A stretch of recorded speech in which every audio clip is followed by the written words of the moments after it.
So, hello everybody, this is Daniel Suguwa.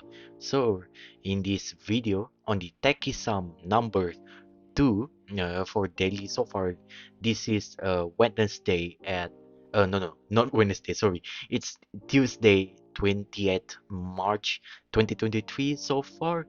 Yeah, at least my places it's almost midnight, but you might you might see this video by the time I've already finished recording. So, anyways, without further wasting any time, I'm so far I'm an amateur VTuber researcher adventurer. So you know what's my expertise on this part. So without further ado, let's go to this video. Okay, so in this video, let me highlight this. So in this first title, we actually learned that Diablo 4, this Blizzard one, might actually support Microsoft's direct storage API, although they didn't officially announce it or even acknowledge it, which will become the second AAA title to support this API after the Forspoken. So, what is the files? You said it's actually the storage.dll and also the storage core.dll.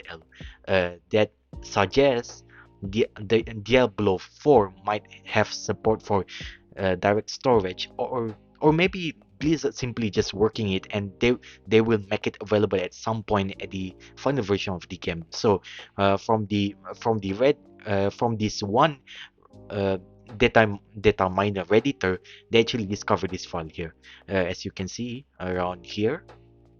Okay, so this shall give you an idea. So and this is our first segment so far, and let's go to this to the second. Oh no, wait. Okay, let's go to the second one. Okay, almost click refresh, but never mind.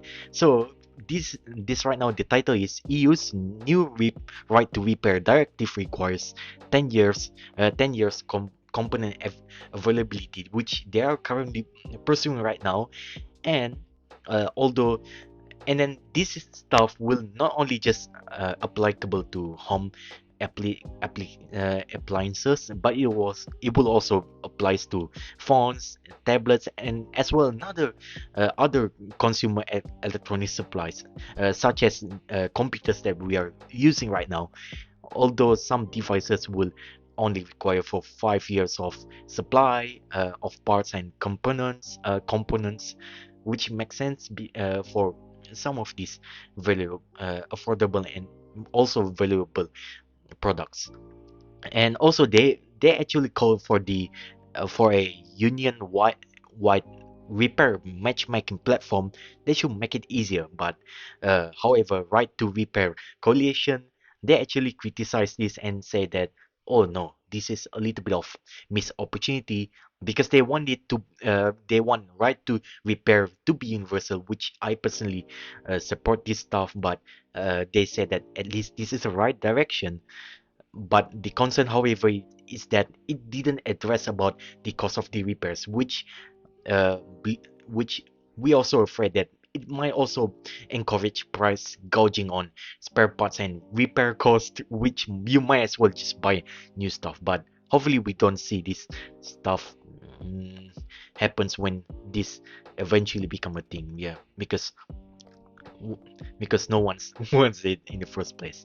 And also this tech spot, actually they push out this uh, how do I call it, an opinion piece article, which the according to this editor by Jonathan Goldberg, he said that after 16 years on the market, Android remains heavily fragmented, which makes sense, because if you actually see at the Android market right now, you will see tons and tons of different handset developer, no matter which is which and where is it, they actually have hundreds of builds of different UIs, functionality, and what's on. It's kind of off-putting, especially if you're just consumers such as young consumers let's say the customers of the future, which they prefer iOS by wide margins due to much more uniform and systematic approach of the operating system. So except if you're living in the third world country, which I'm living right now, where people still buy Android stuff because it's cheaper. You can find it elsewhere. Okay, so mm, and also you have to realize and also from this article it says that the Google, which is the owner of the Android, they actually made no real effort whatsoever to fix the problem about the fragmentation, the security, privacy, and these update pushes, which is understandable, especially if we see on this current data right now, the newer the operating system and the the bigger this the bigger is this market share percentage, except if it's super duper new, like Android 13 right now, like Android 12, of course, makes sense, and also Android 13, you see, it's still currently on uh, adoption process right now. So they said that so far there's not so much things that can be done here, too much effort to be made, other than they should make it a truly open source, um, which mean that the entire component, whatever inside of the Android, should be open source regardless of what is it, right? And also they said that they also can spun it off to their own foundation, or maybe see that to define folks at the Linux Foundation. So, like you guys already know about this, right? And also, they said that every major open source project relies heavily on corporates contributing significant engineering time. For example, Linux was built on a very large time contribution from Intel, and also, as you can see recently on Valve. Valve also kind of indirectly also contributing to this one, especially if you see this Steam Deck OS, you know what I'm saying. And Google easily can emulate this model if they want, but we don't know. And also from this opinion piece article, they think that if they relinquish this control of this Android, it can remove a huge ton of antitrust vulnerability. Like if you actually scan a lot of their documents, all most of it would talk about the Android, of course. And also it will and also it would mean that every handset makers, chip suppliers, they finally can just united under one things to improve it and what's on, right? Kind of stuff, and they have more incentive to contribute to the project. So uh, I can say, yeah, there's some legit proposition out of here, right? Right now. And also news is that IBM and Cleveland Clinic working on quantum computing based healthcare research. And yeah, and map and what is it, you might ask? It is the IBM's Quantum System 1 super system, which will combine quantum computing with other technologies such as artificial intelligence, AI, and high performance computing capabilities, which is HPC, in a hybrid cloud configuration. And what they will target, they will target the development of quantum computing pipelines to screen and optimize drugs targeted to specific proteins. I think you're working on this, know what it actually says.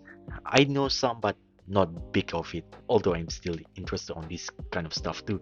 The improvement of a quantum enhanced prediction model for cardiovascular risk following non-cardiac surgery, using AI to search genome sequencing findings and large drug target databases to find effective existing drugs capable of helping patients with Alzheimer's and other kind of disease, of course. So this is another articles, and also another one Apple employees, specifically these 8 employees, they actually worried about the company's mixed reality headset, which they worried that this could be an expensive failure, especially since this one sold $3,000, which is 3 times the price of Valve Index um, headset. I mean, like, it's so expensive, especially when you consider about these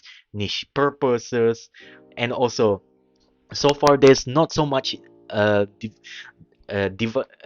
so much application they can integrate with their own Apple products, which is especially can be seen here from here. They don't know what the utility, what the uh, how sure about the market.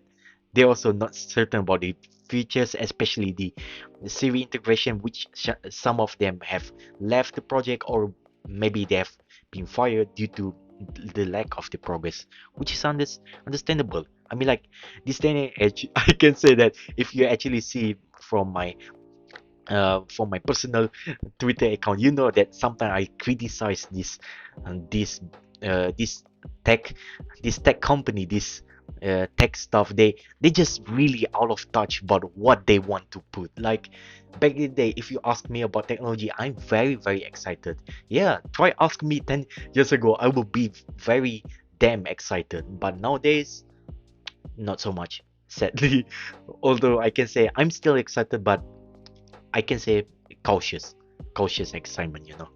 Oh, and also we are in 11 minutes in. Okay, it's fine. And also, let's talk about this one. Intel finally released their first Arc Pro GPU driver 4 months after their last driver, specifically a WHQL, which is tested and officially released for this Arc Pro A40, A30 desktop specifically, and also A30M for laptops.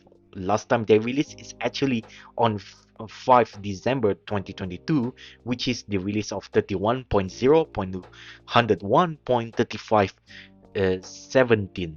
So you can say that, considering we are in current update right now, this is pretty good. I mean, like, if you actually see at the previous stride of the Intel right now, they actually improve a lot in terms of, what do I say, in terms of the gaming side of the Arc stuff. I mean, you have already noticed a lot.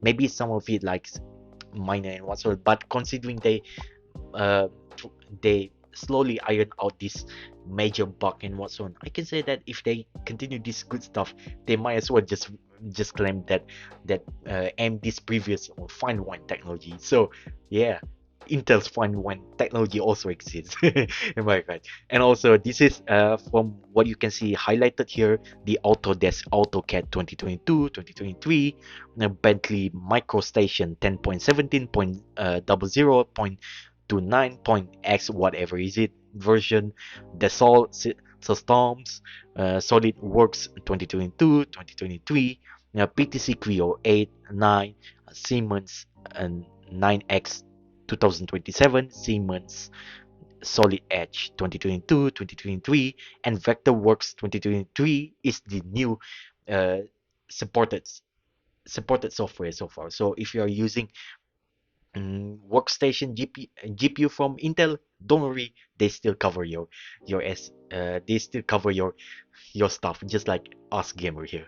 Although I'm personally not yet going with them. Maybe at some point, hopefully, if I can get better funding, and also maybe I can grow some good financial amount from this video and whatsoever. Hopefully, I will upgrade at some point. Maybe, I don't know. Maybe I'll target around 27, maybe 28, 29. I mean, like, not so much need for new stuff. But hey, let's go. Anyway, let's go. This is around 14 minutes. Wow. Okay, never mind. So let's see. According to this news, Steam will no longer work on Windows 7 and Windows 7, 8, and 8.1 systems starting from 1 January 2024, which previously they've already dropped updates from Windows XP and Windows Vista around 2019. So from this statement, why they do this because the newest feature in Steam rely on an embedded version of Google Chrome, which you know that Google Chrome they continues they actually make their updates just literally breaks on all older versions. So if you want to use this older version, you might as well just use Opera, or if you don't use Opera, maybe you want to use something like Pelmoon, what's on anything that's derivative of it, all right? Okay, so I think that's all. Let's go again. Samsung is going to fix the Wi-Fi and VoLTE vulnerability on affected. I think it said affected, yeah, because both have some slight, both will have some slight pronunciation and even uh, spelling spelling thing is what's on it. It actually can be a weird meaning there, but I digress. Affected Galaxy phones with April security updates, which according to this article, they and also from this screenshot, they actually have already fixed and also patched 5 vulnerabilities out of 6 of it this month, and on the next month, April 2023, they will address the remaining of it, which is like a branch of one vulnerability, of course. I mean, like, it's still better than nothing, right? Okay, and also according to Japan's FTC, which stands for Fair Trade Commission, they said that hey, there's nothing, it will not going to harm the competition. Yeah, so this is the TLDR. You can actually read the full long report in Japanese language, but yeah, I'm not going to bother it. So let so this is one good news. So despite the argument already fallen deaf on Japan's FTC, um, Japan's FTC said, okay, just go ahead. And according to this article, EU supposed to say that EU Commission would just predicted to just say like, yeah, you can just moving on, and UK's CMA, which stands for Competition and Markets Authority, can be a little bit problematic to deal with them, but recent findings said that console market would be endangered if the deal went through. Which out of this outcome, so far the country that's already clear for the acquisition, other than Japan, is also are also Brazil, Saudi Arabia, United Arab Emirates, Chile, and Serbia. So yeah, we'll see this news with lots of open eyes here, of course.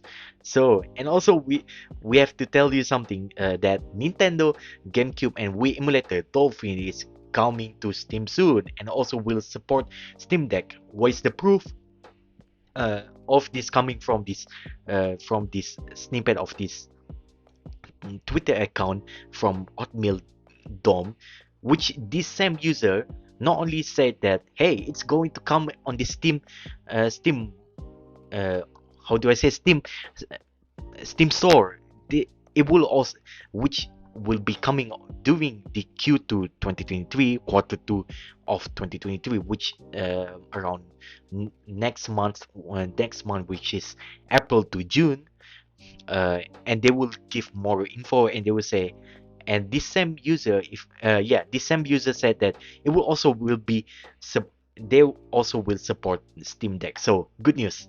I mean, like, Steam Deck have, I can say, some good market share, mind share, to the point that I cannot ignore this news. That's why I give some news like this. Okay, and also let's go. Wow, 19 minutes. Okay, never mind. I'll continue this. And also, according to this one resident Evil 4 remake player on Reddit, although not yet verified, they actually completed the game on professional difficulty in less than 3 hours, specifically around 2 hours and 26 minutes with only 12 saves. Like, this is too too this is too big of true itself. Yeah, my tongue might roll too much out of it. Okay, and also that it's supposed to actually eliminate the autosaves and make perfect parries the only method of parrying incoming attacks from enemies, but apparently the game is kinda broken, with game sometimes reload to other places that might that save this person a lot of time, which get him this S plus rank. And yeah, and of course about this stuff, I mean, like, who doesn't want to dig more of it? Of course, speedrunners try to replicate this runner's alleged achievement, because so far there's not so much proof other than just a post and also this screenshot. But we'll see. I mean, like, speedrunner can be crazy here, but yeah, regardless. And also from this one news, maybe not so significant, so I don't want to cover this too much. It says that Hyundai and Kia, yeah, that's the pronunciation anyways. Both of it is South Korean automaker, have developed a potential solution that is automatic charging robot. So what this will do, uh, this robot is actually consists of a sleek safety pole which sits atop of a wheel base, and also it has an arm that actually have the charging cable, and also they have to park on the designated charging spot or whatever the car needs to do. And after that, what they will also do, just hit a button on the key fob, and then to tell SCR, hey, start charging right now. Okay, so and also the after it gets the signal, it would just the SCR would just wheels closer to the vehicle, just use its AI equipped 3D camera, just line up the charging port, and then you just charge it. Meter will just show how many is it, and then after it reach 100%, it just gonna go in. The arm will just pull up backs away. SCR would just go away, and then driver will just would just have their life ahead of them, of course. And it is to be said that it will be compatible with various EV plugs. I mean, this is important anyways. Who wants this big pile of fragmentation, of course? I mean, like, sometimes just one or two or three standards work well with consumer. Mostly it will mostly it will use either J100, J1772, or maybe CCS connector. And it says that, yeah, I mean, to avoid bumping, it will just try to adjust itself and what's on. And also it is designed to operate in whatever condition it is, because it's waterproof and whatnot. So I think that's all for another news. And also almost 30 minutes. Wow. Okay, so let's go. NASA will soon begin year-long Mars habitat simulation, which will soon start comments uh, around this, which they will start entering this habitat around summer. And yeah, for your information, this volunteer, they had to apply for CHAPIA.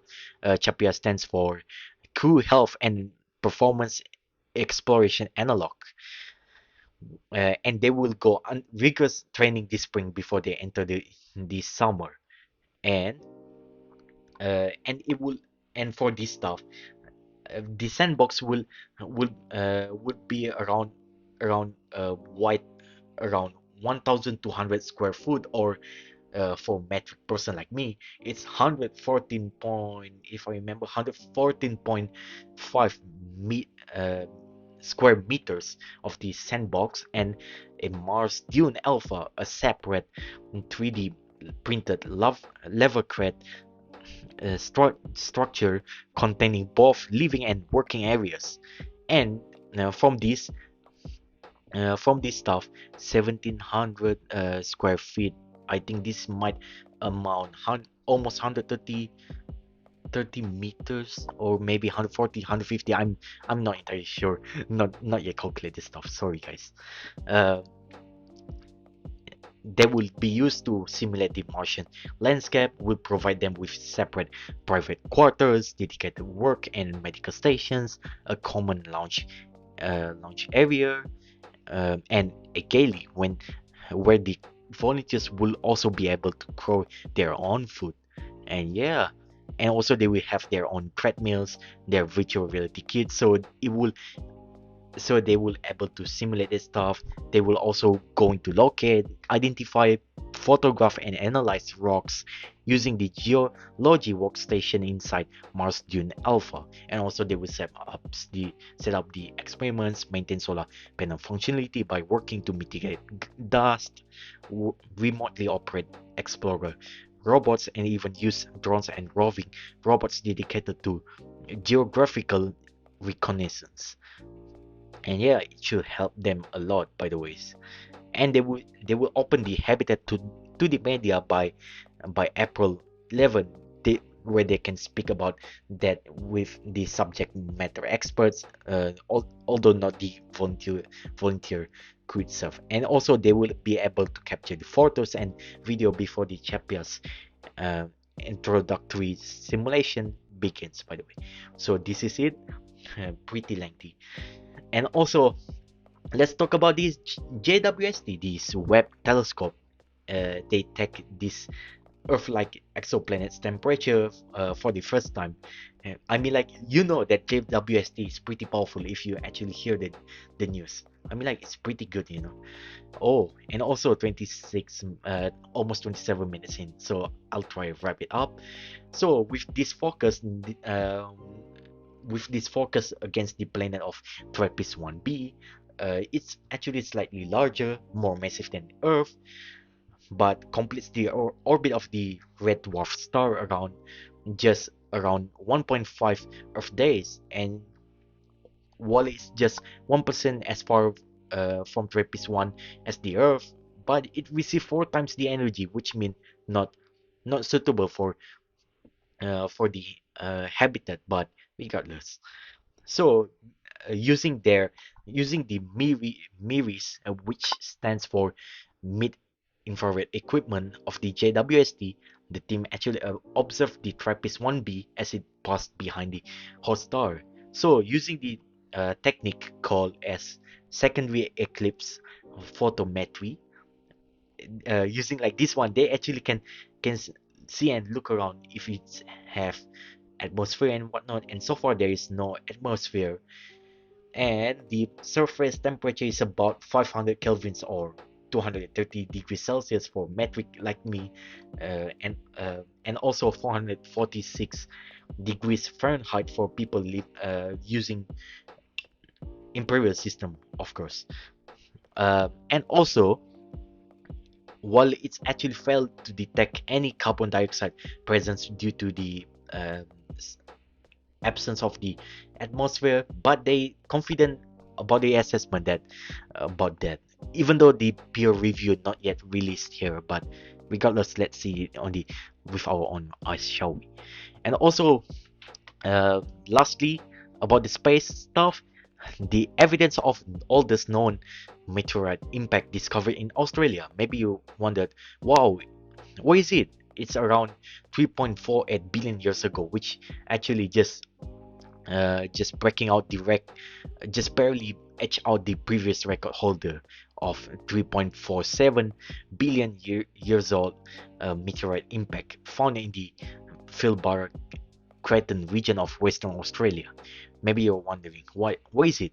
So according to this article, evidence of the ancient impact of the volcanic and sedimentary rocks of Australia's Dresser formation spotted around 2019. So they spotted these spherules in the rock cores, and they also see the small bit like structures from the leftover of the impact, and then when they see around the surrounding the Ethereans, they believe that yes, this is it.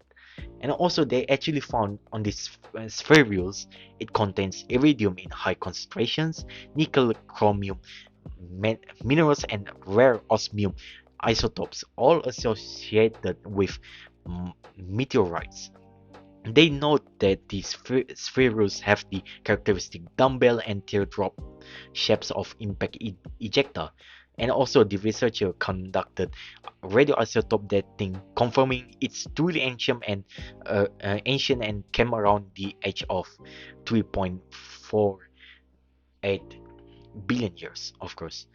So they believe this is the strong evidence of it that it happens, and maybe they speculate that this might be a bolide impact in which the object explodes in the atmosphere before hitting the surface. I mean, like just like the if you see the Chelyabinsk how the bolide impact happens, that's how is it. But imagine it's way nearer than what you imagine.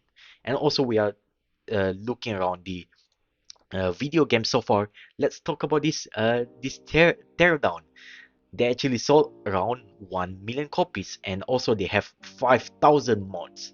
Pretty much a lot for it.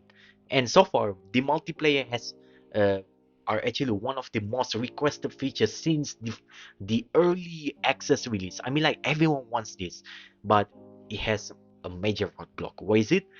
Is the a lot of data syncing between the players. Because of why? Because they need they need to they need to assess how they want to do this with the uh, with with this voxel particle stuff and what's on. Especially if you see the Fortnite and Minecraft, they actually can get away with this by dividing the world into blocks or prefab chunks, but Teardown is a little bit of different stuff using this voxel particle and what's on, so needs more solution. And modders, they actually decided to do it with TDMP, which is an unofficial multiplayer mod.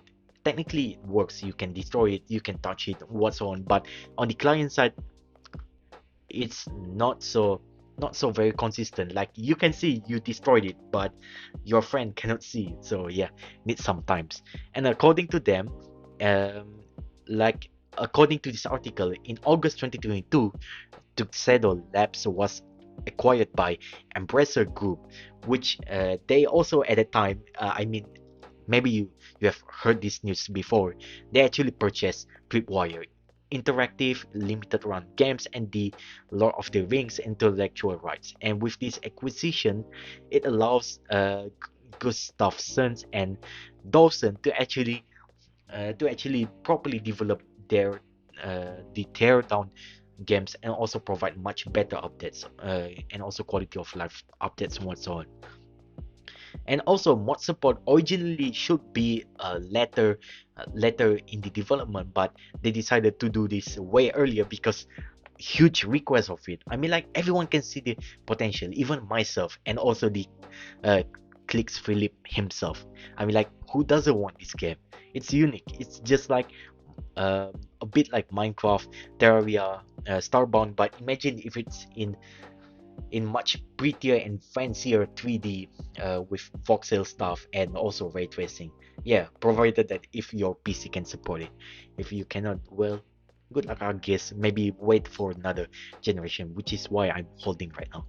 And also, about this worker at the Ubisoft Paris, if I remember correctly, they actually allege that uh, they actually allege that they they have to work too much, around 13 hours, and then they have to work overtime. And also the studio accordingly promised that they will hire more staff to alleviate the burdens on devs, but the promise never kept. No matter how much profit they actually made, they just keep they just need to keep doing it, even though most of the worker made overwhelmingly disagree of the decision, and they actually always pressure to just attend on these small meetings, and then they always being intimidated by the figures at the company.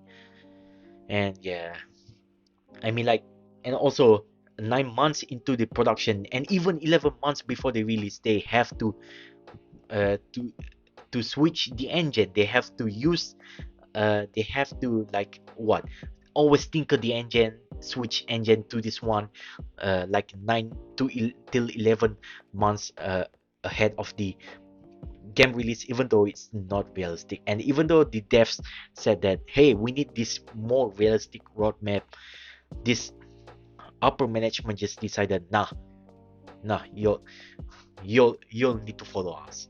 And then they have to do this according to them. Just Dance must be under Christmas trees uh, by the time of 2023, according to the stuff which they allege that upper management do this. I mean like, this is, I mean like, who's actually even surprised? Ubisoft being Ubisoft, no one's even surprised at this point. I mean like, if you're very surprised, that's, well, I mean like, maybe you need to actually look around here. I mean like, I cannot believe, I mean like, my expectation at this point about the Ubisoft are so low, but holy F, you know, if you know what I'm saying right now. Okay, and also Valve, and also on this last news piece, it actually says like this. Valve advises CSGO players not to idle on matchmaking servers hoping for a golden ticket, which they actually says that regardless whatever you want to do it, this has already been decided even before the limited test. They say that idling on official matchmaking servers in CSGO does not increase your chances of making into the CS2 limited test, and also the playtime that counts was your playtime prior to the start of the limited test. In other words, even if it's harsh, you have to realize this. Valve doesn't care about uh, about about users that didn't put too much effort of it. And also they are actually looking for the most dedicated, hardest core CS veterans to test ins and outs of these counter strikes too. I mean like, you know, of this slew improvement and what's on. So that's why they only want the most serious out of it. So I think that's all. Almost 40 minutes in. Whew, too much, but hey, regardless that, let's go. So at this ending, I would say that I hope I will see you guys next time. And also, before we truly go here right now, I want to talk about not so much sponsors, more like affiliate partners, I guess. Yeah, kind of stuff. Where if you're actually looking to promote your products or your service, your Telegram channels, your bots, or maybe, I don't know, maybe your link, your YouTube channel, especially one I'm using right now, go ahead and use this link right now. As you can see, telega.io, uh, mystery r equals to 9 u y d g dash 4i. This is my my affiliate link, however. So this is the telega.io home screen. As you can see here, what they can offer, especially with hot deals, a lot of it. And yeah, there's bunch of price to what you can go. So far I can say that I used this quite some times ago. I can say it's pretty much good, but it depends on where niches where you are going, which channel you are going to promote it. So I cannot guarantee you any huge big result whatsoever. I cannot do like that. I cannot lie you straight in the face, but I can say regardless, give it a try. Maybe you will be surprised how much surprise you can get.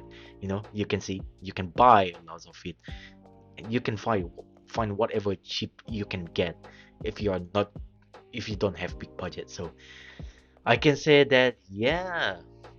um yeah, so thank you guys for watching this 40 minutes long video so far in this Techy Sum number 2, and I hope I will see you guys next time. This is Daniel Suguwa, your your tech VTuber, and also researcher, adventurer, amateur VTuber, signing out, and take care, everyone. Good night. I'm going to sleep too after this upload. Okay, bye bye, guys. Hey.